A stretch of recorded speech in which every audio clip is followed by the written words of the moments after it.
Welcome back to Midnight Merge Stories. If you are new to this channel, subscribe. Ring the notification bell to not miss a story. Returning viewers, welcome back. Are you ready for love and action? Let's begin. Crosshairs of the Heart. The desert didn't forgive mistakes. Staff Sergeant Elias Grave Mercer lay motionless atop a crumbling ridge, his breath slow, deliberate, as if the entire war depended on the rise and fall of his chest. Through the scope of his rifle, the world narrowed into clarity, heat waves bending light, distant figures moving like ghosts across sand-colored ruins. His target stood in the courtyard below. A woman. Not unusual. War had long stopped caring about who wore the enemy's colors. But something about her was different. She wasn't barking orders. She wasn't armed like the others. She moved with purpose, yes, but also restraint. Calculated. A mind at work. Elias adjusted the scope. Wind, negligible. Distance, 640 meters. Elevation, accounted for. His finger rested on the trigger. Grave, confirm visual, came the voice in his earpiece, Captain Rourke, calm as ever. I have eyes, Elias replied quietly. Target is high value. Intelligence confirms she's coordinating weapons shipments. Take the shot. Elias didn't answer right away. Through the lens, the woman paused, brushing a strand of dark hair behind her ear. She turned slightly, revealing sharp features and eyes that scanned her surroundings, not with fear, but with awareness. She knew the game. Grave? Rourke pressed. Elias exhaled slowly. Negative, he said. Silence. What do you mean, negative? She's not acting like a coordinator. No security detail, no defensive posture. Something's off. That's not your call. You have the shot, take it. Elias tightened his grip, but his finger didn't move. Not yet, he said. Her name was Alina Voss. Elias learned that 2 days later. By then, he'd disobeyed orders, tracked her movements, and done something no sniper was supposed to do. He got closer. Close enough to see the truth. She wasn't what command thought she was. Or maybe, she was something worse. Night fell like a curtain, swallowing the desert in cold darkness. Elias moved through the ruins with practiced silence, each step measured, each shadow a potential threat. He found her in a half-collapsed building, lit only by a flickering lantern. She was alone. Not a guard in sight. Elias raised his rifle. Closer now. Easier shot. But instead of pulling the trigger, he stepped forward. You're hard to find, he said. The words echoed softly. Alina didn't flinch. She turned slowly, her gaze locking onto his as if she'd been expecting him. And you're late, she replied. Elias blinked. That's not the reaction I expected. She tilted her head slightly, studying him. American sniper. Call sign Grave. Known for patience. Precision. And a habit of questioning orders. His grip tightened. Who are you? I think you already know, she said. Or you wouldn't be here. Elias lowered the rifle, just slightly. That depends on what you think I know. Alina stepped closer into the lantern light. No guards, Elias noted. No weapons in reach. Either you're reckless, or very confident. Or maybe, she said softly, I knew you wouldn't shoot. A beat of silence. Dangerous assumption, he said. And yet, she replied, you're still here. Elias didn't trust her. But he didn't walk away either. That was his first mistake. Over the next few days, they met in secret. Ruins. Rooftops. Silent corridors of abandoned buildings. Every time, Elias told himself it was reconnaissance. Information gathering. A deeper look into a target that didn't fit the profile. Every time, he stayed longer than he should have.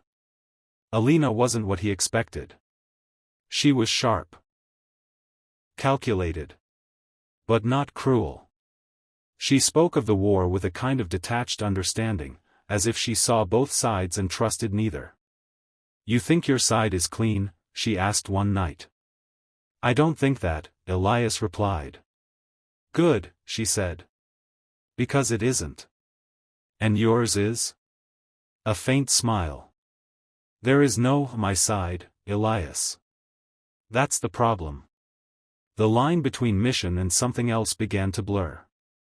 He noticed it in small ways. The way she looked at him, not as an enemy, but as a man. The way his voice softened when he spoke to her. The way he stopped reporting certain details back to command. That was his second mistake. It happened on the fifth night. The air was colder, the wind sharper. They met on a rooftop overlooking the city. For a while, neither of them spoke. Then Alina said, "You're going to be ordered to kill me again." Elias didn't react. "They won't let it go," she continued. "Too much invested in the idea that I'm their enemy." "You are their enemy," he said quietly. "And yours?" He hesitated. "That depends." "On what?" Elias looked at her. "On whether you're lying to me."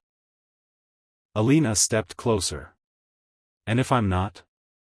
"Then you're in the wrong place," he said. A faint smile touched her lips. "So are you." The tension between them shifted. Subtle at first. Then undeniable. Elias felt it, the pull, the conflict, the dangerous edge of something he couldn't control. He'd faced enemies before. He'd faced death. But this? This was different. Alina reached out, her fingers brushing against his hand. "You should go," she said softly. "That's not what you want."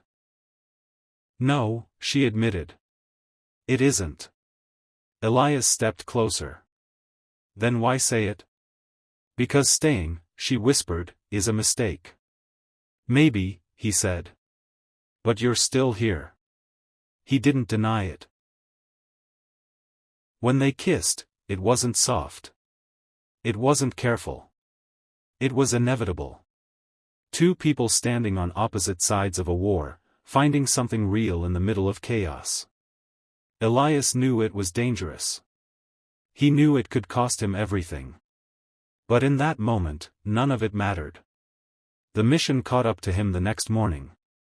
"Grave, new orders," Rourke's voice crackled through the comms. "Target confirmed for elimination. You are cleared hot." Elias stood on the ridge again, rifle in position. Alina moved below, unaware, or maybe not. His finger rested on the trigger. Everything lined up perfectly. Wind. Distance. Angle. A clean shot. He could end it. End the mission. End whatever this was. But his mind replayed her voice. "There is no my side. That's the problem." Elias exhaled slowly. "Grave, take the shot." He didn't move. "Grave." Elias lowered the rifle. "Negative," he said. Silence. Then. "You're relieved of duty." They came for him that night. Not enemies. His own. Elias saw them before they saw him. A retrieval team. Or a termination squad. Hard to tell the difference sometimes. He moved fast, slipping through shadows, instincts taking over. But he wasn't running alone. He found Alina at their usual place. "They know," he said. She nodded. "I figured. We need to move." "To where?" she asked. Elias hesitated. For the first time, he admitted, "I don't have a plan." Alina looked at him, something softer in her eyes. Then we make one. They didn't outrun the war. No one ever did. But they stopped playing by its rules. Together. Weeks later, far from the desert, far from the lines drawn on maps, Elias sat beside a quiet shoreline, watching the waves roll in. Alina stood nearby, the wind catching her hair. "You ever think about going back?" she asked. "To what?" "Your life." Elias considered it. Then shook his head. "That life ended the moment I didn't take the shot." Alina walked over, sitting beside him. "Do you regret it?" He looked at her. "No." A faint smile. "Good," she said. "Because neither do I." Elias Mercer had spent years seeing the world through crosshairs. Targets. Threats. Decisions measured in seconds. But with Alina, everything changed. For the first time, he wasn't aiming at something. He was choosing it. And maybe that was the most dangerous thing of all. End. Hope you did enjoy this short story. Channel is still new. Remember, you can show your support by sharing the channel and subscribing, and share your feedback in the comments section below. Thanks for watching. See you here with another story.